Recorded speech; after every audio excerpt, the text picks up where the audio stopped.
Hello, I'm Marylou and I'm a sound and electronic artist, and I work a lot on soundscapes and bird sounds, and I create synthesizer to work and explore how birds communicate in the world, and I use a lot Bela for that.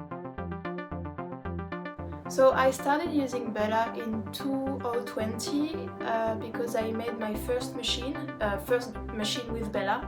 It was the bird translator, so it's a device that makes you sing like a bird.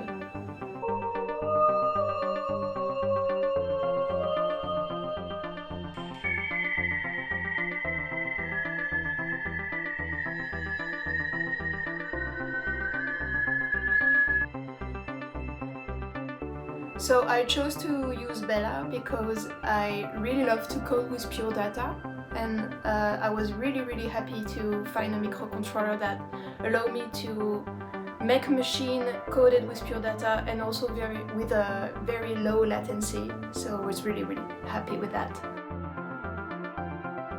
I'm currently working on whale sounds, and I'm pretty sure I'm gonna use Bela again to create an installation that's gonna explore how whales communicate to each other and to reproduce whale songs with environment sounds.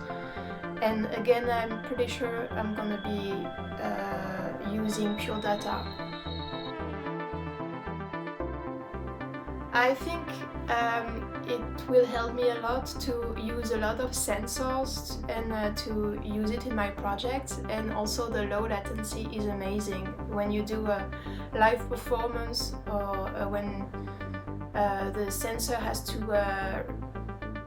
sound has to respond very quickly to the sensors, I really love using Bela for that. Thank you very much.